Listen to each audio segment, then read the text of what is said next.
Hi, welcome back to CMDA Matters, and I'm your host, Dr. Mike Chupp. This week, we're going to introduce a short news segment at the beginning of CMDA Matters. We want to share with you testimonies about why CMDA matters in the lives of some of our champions and volunteers. This week, we're going to start off with Dr. James Avery, who tells us why CMDA matters in his life.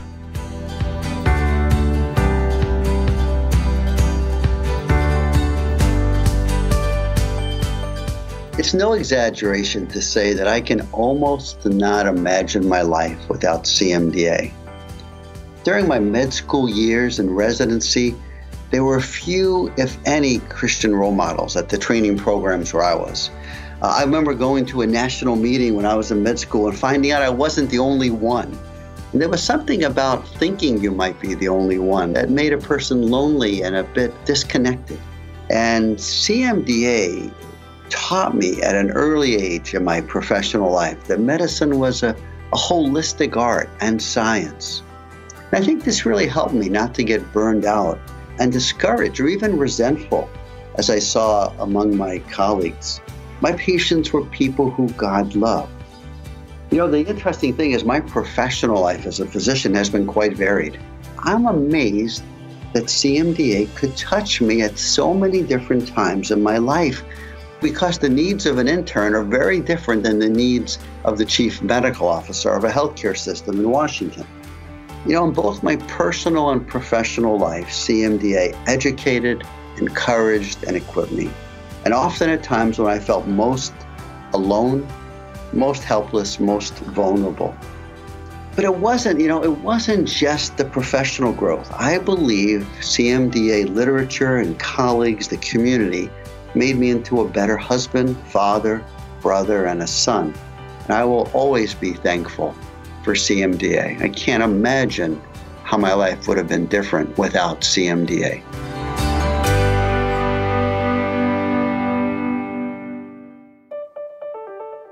Well, I'm quite sure that you're hearing about and very concerned about the problem of our fellow Americans experiencing hunger these days like never before. You know, due to the economic and societal changes with COVID-19 restrictions, with many people having lost their employment, I'm hearing about staggering numbers, more Americans than ever suffering from hunger. I hope you'll allow me to brag just a little bit on our CMDA national staff. They've proven over and over that they are generous people. In response recently to a plea from our local Bristol food pantry, our CMDA staff made a donation to the local food bank whose supplies had been exhausted. The goal was $2,000, but I'm pleased to tell you that our staff gave over $4,000 to feed the hungry here in the Bristol region. Over many years, you as our CMDA members and volunteers have also proven to be extremely generous. So I wanted to remind you about a wonderful opportunity we've been given again this year. A couple of CMDA champions have provided us with a matching gift challenge of $135,000. Every dollar given between now and June 30th will be matched up to $135,000. This is a strategic and timely blessing to us at CMDA right now because our fiscal year ends on June 30th. As you might imagine, the past 60 days have not been the best time for us to raise financial support for the many ministries of CMDA. I would be most grateful if you would consider your best gift of the year to help us claim all of the match that's been offered and to finish our fiscal year strong. You know, you can do this by just going to our website at cmda.org/donate and click on the banner Give to CMDA, or just call 888-230-2637 if that's more convenient for you.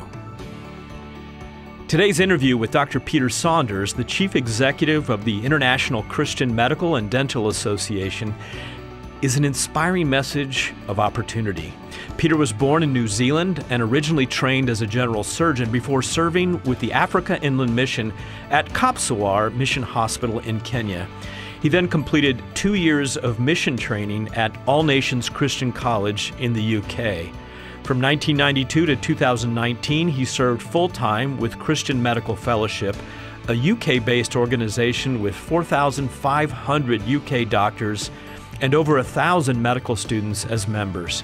He was first their head of student ministries, and then from 1999 until recently was the chief executive officer.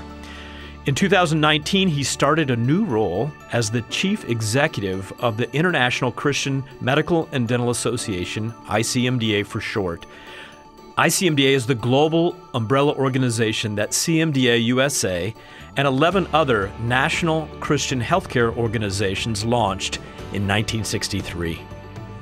I've asked Peter today to give us an update on COVID-19 from a global perspective, as well as to tell us about the amazing things ICMDA is doing to support Christians in healthcare and hospitals around the world. You'll hear Peter say that we don't want to waste this crisis, and that message has resonated with me, and I trust that it will resonate with you as well.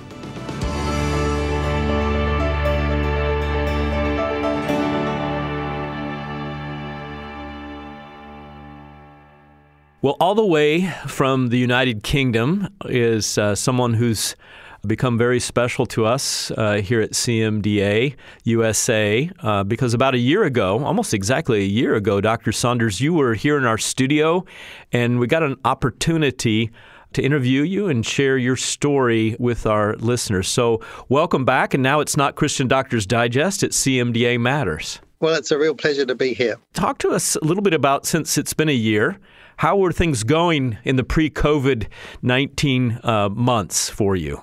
Well, it was a big change for me. I originally come from New Zealand, and then I ended up in the UK and was 27 years with the Christian Medical Fellowship, which is the CMDA of the UK. And then, as you say, I made the move to the ICMDA, the International Christian Medical and Dental Association, in January 19, so just last year.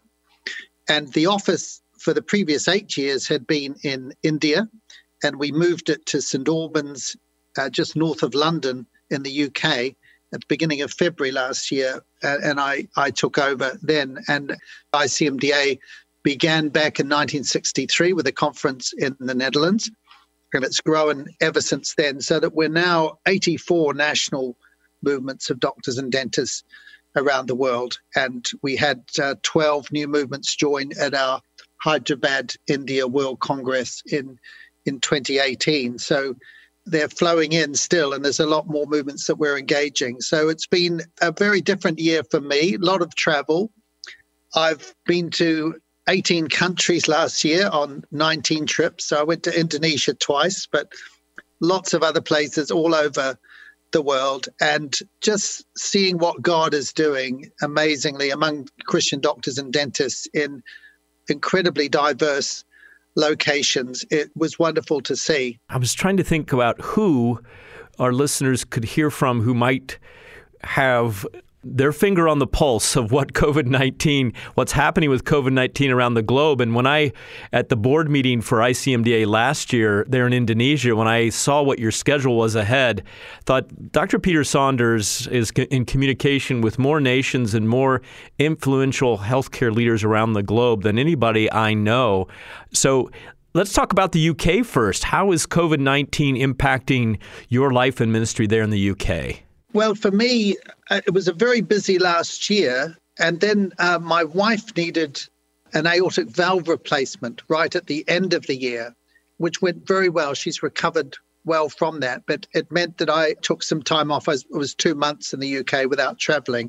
And then I just got back into it again in January. I went to Hungary for a conference, then to Egypt, and then to Oman in the Arabian Peninsula.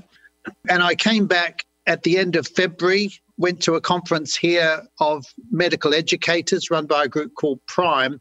And it was at that conference that there were 2 nurses from Finland who were both infected with COVID-19. So that was my nearest first scrape. I didn't get it, but about a third of the 40 people at the conference did. Oh, wow. So I managed to escape. And then I went home the next week. I was about to leave to fly to Kazakhstan in Central Asia via Kyrgyzstan. And 2 days before I was meant to fly, we heard that a British national had been impounded in Kyrgyzstan in a hospital for 2 weeks with armed guard. And they weren't showing any symptoms at all. And so I was advised not to go. So I tried to reroute through Kazakhstan directly. And then within a couple of days, they'd reported their first cases. The borders had closed. And then all of a sudden, my next 7 or 8 trips were cancelled, everything right up until the end of May. And of course, all our national groups around the world were closing their conferences then. And there wasn't at that early stage any real chance to reorganize them in other ways. It just wasn't the time to do it. And so all of a sudden I had 3 months of my life completely rescheduled. And I thought, what am I going to do? Well, there's been more than enough to do. And in a sense, what we've had to do is just readapt to this new situation and this new way of working. So we closed the office back at the end of March. We had total lockdown here in the UK on the 23rd of March. And then since that time, I've been based at home. My wife is also home working. She's a pediatrician doing triage stuff at the moment. And so that's how ICMDA runs now. It's all gone virtual. Well, we talked a few weeks ago in that virtual environment about some ministry issues that we had in common between CMDA USA and ICMDA.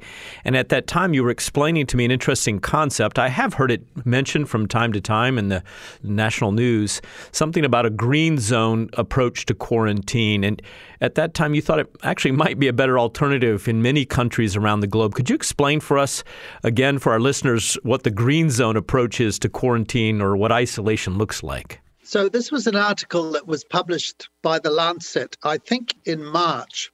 And the issue they were grappling with was how you section off various parts of the population. Now, red zoning is when you take people who are infected and you closet them away so that the rest of the population is protected from them and doesn't get the infection. So if you're dealing, say, with Ebola, it's the red zone principle. Infected people get protected off, quarantined. The green zone idea is that in a disease like COVID-19, where there are certain groups who are much more susceptible to it, the over 60s, over 70s, those with chronic conditions, immunosuppression, diabetes, hypertension, you quarantine off those people from the rest of the population in order to shield them from infection. And that enables the rest of the population to proceed. Now, we didn't get any opportunity to do that in Britain because we had so many cases coming in very quickly that the disease really got completely out of control and we went to lockdown very quickly. But green zoning has been raised as a possible approach in the developing world, particularly where lockdown can be very, very damaging, not just to the economy, but to people's health as well. Now, in the West, of course, we can stock up and live very easily at home. But in societies where there are huge numbers of urban and rural poor, and where most people are living in a cash-based society where they're paid daily, and they don't have anything in the way of savings or storage facilities or refrigeration or whatever. Mm-hmm. To introduce lockdown has been done in countries like India and Nigeria, Pakistan and so on, without any warning. You create a whole host of other problems. Just as illustrations, in India, there were rural hospitals where there was no evidence whatsoever of COVID-19, but they were on total lockdown. And there were families who were starving because they didn't have any money to be able to buy food. And there were others who were being beaten up by police because they were trying to get to the hospital or returning migrant workers from other states. And so the solution in those situations has been almost worse than the disease. So the idea of green zone is that you protect those who are most vulnerable and you allow the rest of the population to get on with life. And so the economy can still run, others can still function. Are you aware of any countries that are actually applying that sort of approach at this point in time in the developing world or elsewhere? No, because it happened so quickly, and many big countries in the developing world, as I say, like India, Pakistan, Nigeria, high population countries, they just reacted immediately following the West and going to total lockdown before there were really anything much in the way of recorded cases in their country. So this hasn't really been fully tried yet.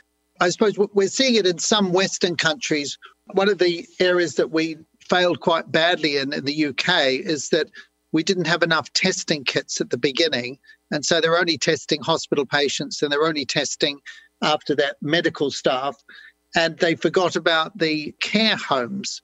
So large numbers of elderly people living in private hospital type facilities.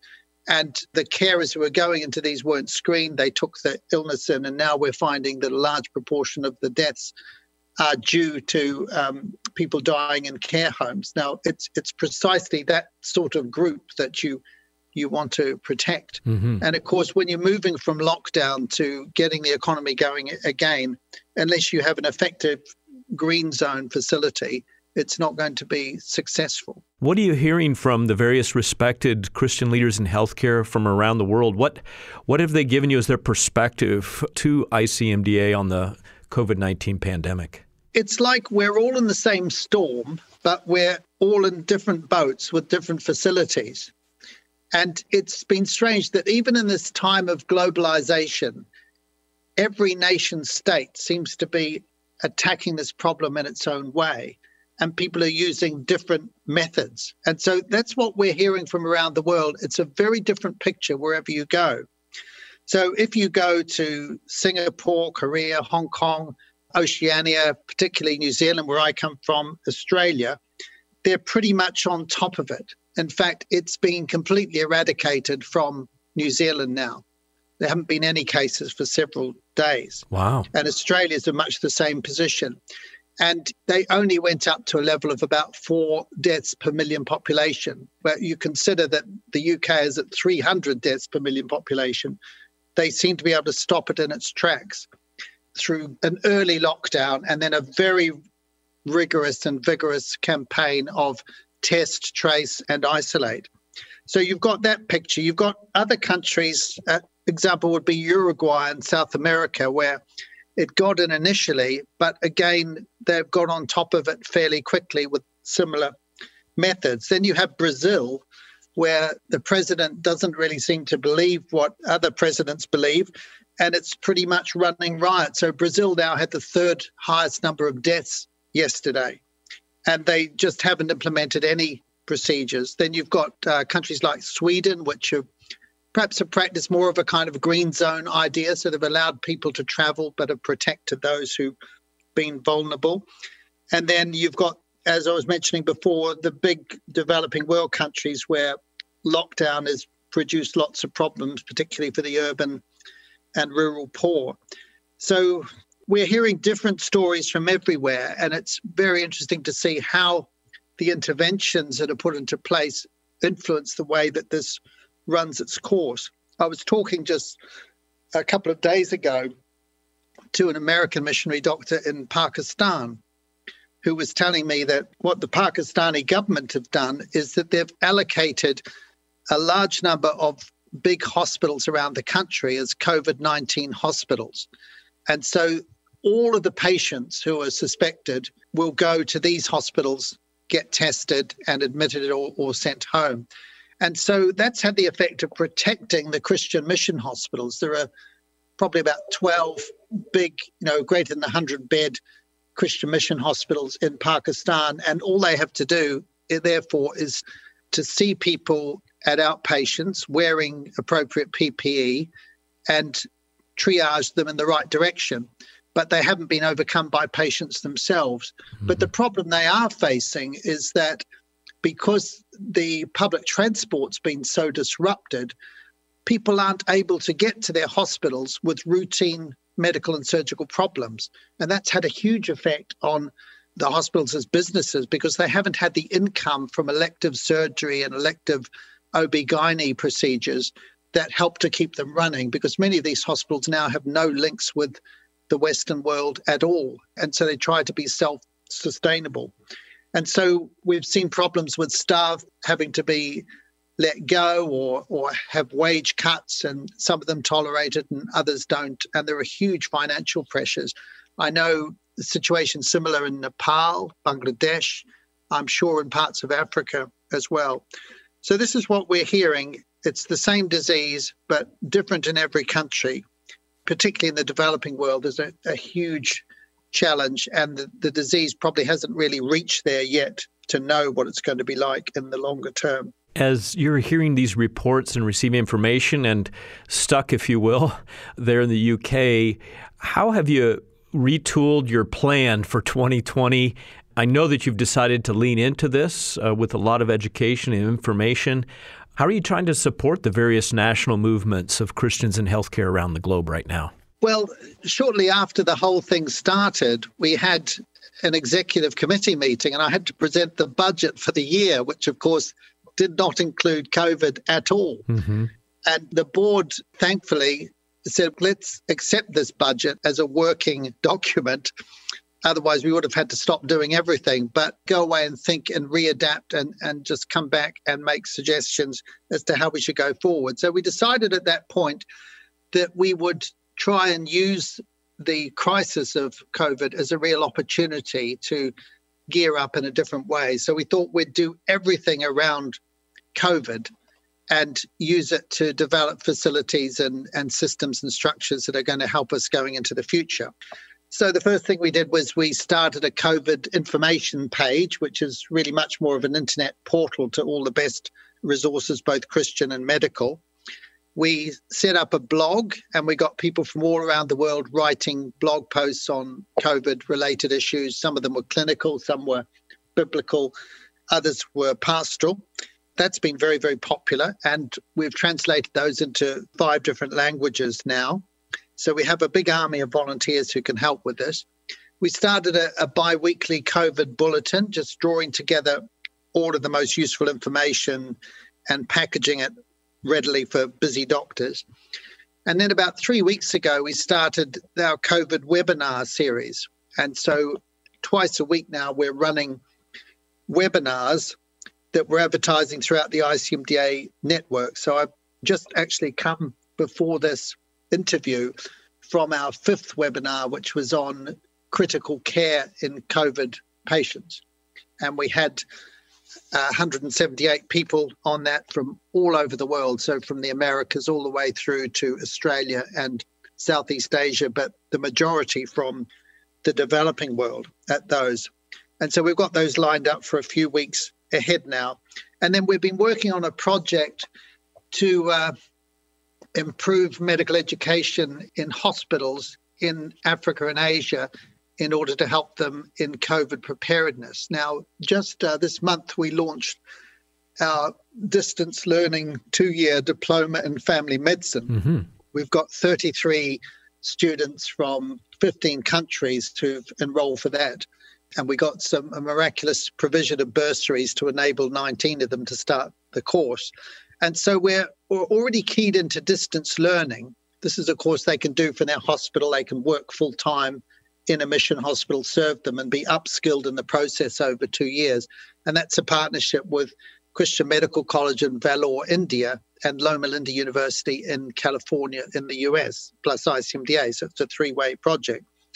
And so we're thinking, well, could we use a distance learning approach to prepare hospitals in Africa and Asia for the challenge that COVID's going to bring them over the next few months?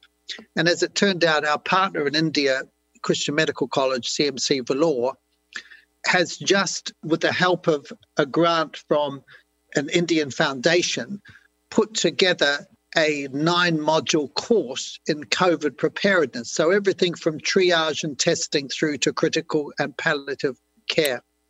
And they're currently road testing this in 25 Indian hospitals.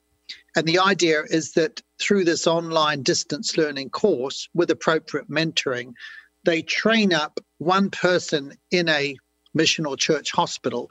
That person then trains a team of 4 or 5, and then that enables them to make the hospital COVID ready in terms of all the processes that they need to put in place and knowing what equipment they do need, how to make PPE out of local materials and so on.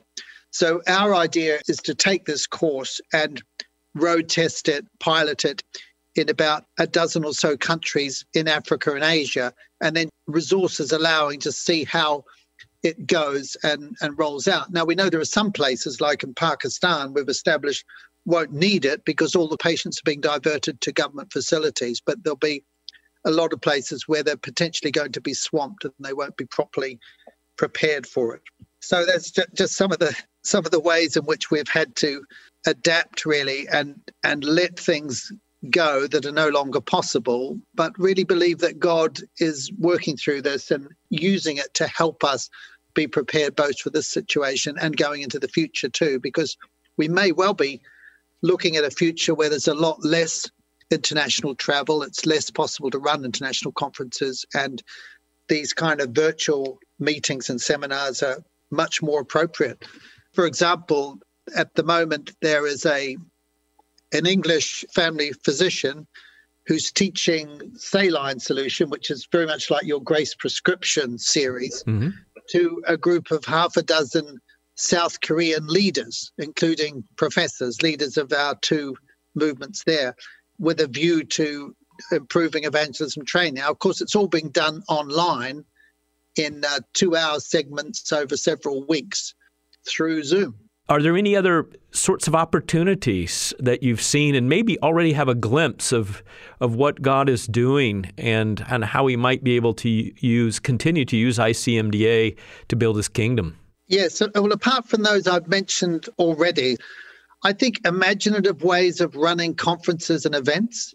In the UK, the Christian Medical Fellowship of the UK had their conference at the end of April, and initially they were going to cancel it, and then they thought, well, let's revamp it and run it digitally. So they normally get about 300 people coming to that event over a weekend, and they ran it virtually instead. Well, they had over 700 people attend. They ran a 4-hour event with 2 excellent Bible talks on the book of Habakkuk. They had a futurist doctor by the name of Patrick Dixon, who's very famous, speaking on life post-COVID, and then just a whole series of videos and interviews and testimonies. And of course, everyone was there on screen and on Zoom, and it was wonderful. It worked incredibly well. So this is what I see all around the world, is that people are finding different ways to meet. I think this is what we're seeing here in the UK. There's been lots of prayer meetings. The attendance at churches is much higher to virtual services. In the UK, only 6% of people go to church normally on a Sunday, but about 25% of the population have dipped into some kind of Christian or church service. That's amazing. Since lockdown began. And so we're just praying that God will really use this opportunity. And of course, there's people asking lots of big questions about life and death and eternity and meaning and purpose, and having the things that are really important ripped away from them, that it is an opportunity for the gospel, I think. I know that's international news. I know the CMF leader there reached out to me because he'd heard about the suicide of a New York City emergency medicine physician, Dr. Lorna Breen, and I was invited into a living room of an apartment in New York City last week and was able to attend a prayer meeting with several in attendance who were personal friends of Dr. Breen, and to attend a lament, on Zoom, to be able to pray and to mourn with that group. And I just never had participated in anything quite like that. In fact, I've never been to New York City myself. And yet here I am in the midst of a group of a very multi-ethnic gathering of Christians in healthcare, praying and hearing a testimony from a fellow doc there at the hospital that Dr. Breen had worked with, and just understanding the pain. Because here in Eastern Tennessee, like a lot of the rural places, I'm sure in the UK, my staff here at CMDA, none of them even know anybody who's gotten COVID-19. Yeah. And yet here I am now meeting with a group that's just face-to-face with death every day. What an opportunity, Peter, that we have right now because of technology. I think that's part of God's amazing providence, that if this pandemic had come 20 years ago, we wouldn't have been ready for it. We wouldn't have had the technology to make use of it. But now we're in the situation in God's timing that we are ready for it, and we can find the opportunity in the face of the danger and the threat and really make something of it. And I think one of the things that the COVID pandemic has done is that it's sped lots of developments up in time. And I think it's encouraging us to work in all these different ways. And it's almost like God is saying, well, don't waste this crisis, but use it to prepare and get ready for the future, for the things that I've got planned, because maybe this is not the last crisis of this kind that we're going to face. And the other thing is it's doing, I think, is just creating wonderful connections between churches and between Christians in countries all around the world from different cultural backgrounds, that people can come to our webinars and they can hear an expert really at the top of their field, and they can sit in their hospital in Burkina Faso or Democratic Republic of Congo or Indonesia or Thailand, and they can all be there together benefiting from this. So I think it is a wonderful time of opportunity, and we really need to grasp it and not waste the crisis that God, of course, is sovereign over, but is also comforting us and helping us through. Well, Dr. Peter Saunders, thank you for joining us today on CMDA Matters.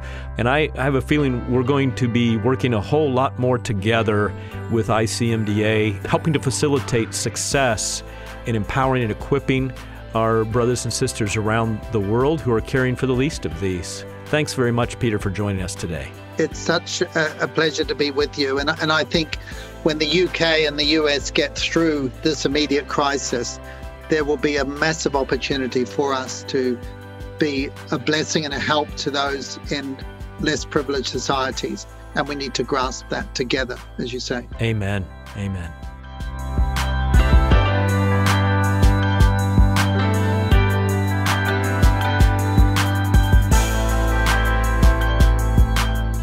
Well, those webinars that Dr. Peter Saunders mentioned on COVID-19, I believe you're going to be seeing some of our own U.S. experts contributing to those in the future.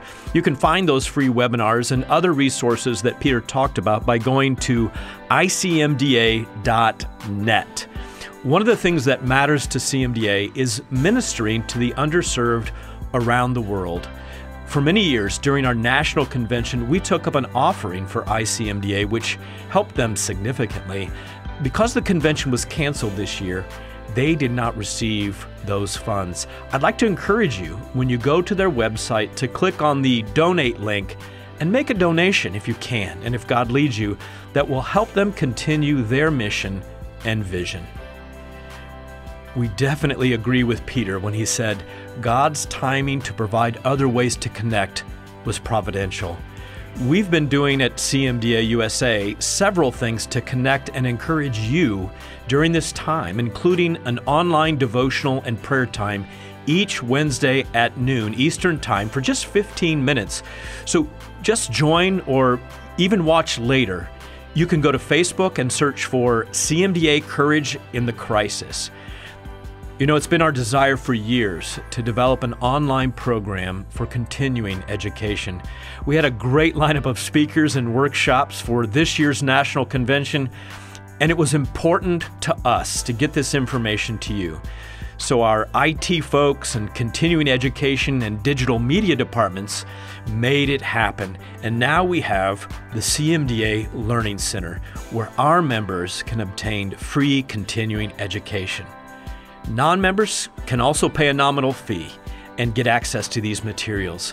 Many of the workshops that were scheduled at the National Convention, along with seminars that were recorded earlier this year in Dallas, are now available on the CMDA Learning Center. You should have received an email about our CMDA Learning Center by now, but if you didn't, just go to pathlms, one word, pathlms.com/CMDA to find out all about these new great resources. I want to conclude with a final message. As our culture and our profession increasingly challenge biblical standards, this is a time when we all as believers need to recommit ourselves to faithfully follow Christ, regardless of the pressure to compromise godly principles. You know, we can take courage from the example of our faithful brothers and sisters in other countries like China, Iran, North Korea, Pakistan, India, Nigeria, Russia, Saudi Arabia, and Vietnam, who are experiencing persecution for their faith that threatens not only their livelihoods, but also their very lives. Our Washington office participates in regular meetings with Ambassador Sam Brownback, who leads the State Department's Office of International Religious Freedom. Ambassador Brownback recently reported on how some countries are even using the current pandemic to persecute people of faith by denying them aid, locking them in prisons, and keeping them in concentration camps where the virus can run rampant.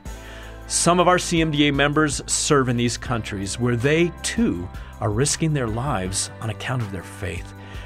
Would you please pray for our colleagues in these countries, and especially for the persecuted believers, that they might remain faithful to Christ, that God would protect them and overturn wicked regimes and bring religious freedom to the people. To learn more, you can just visit our website, freedom2care.org/international, freedom2care.org/international.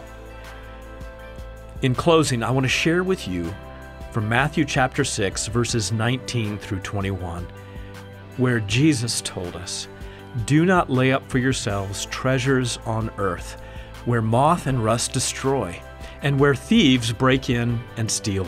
But lay up for yourselves treasures in heaven, where neither moth nor rust destroys, and where thieves do not break in and steal. For where your treasure is, dear child of mine, there your heart will be also." I hope you've enjoyed the podcast this week. Please join us next week when my guest will be Dr. Bill Geiger, a retired family physician who's loving this season in his life. Dr. Geiger is a wonderful example of a follower of Christ, experiencing an amazing life encore of service and ministry following the great physician.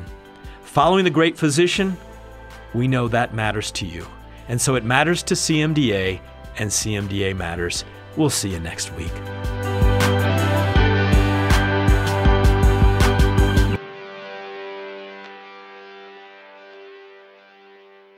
This podcast has been a production of the Christian Medical and Dental Associations. The opinions expressed by guests on this podcast are not necessarily endorsed by the Christian Medical and Dental Associations. CMDA is a nonpartisan organization that does not endorse political parties or candidates for public office. The views expressed on this podcast reflect judgments regarding principles and values held by CMDA and its members and are not intended to imply endorsement of any political party or candidate.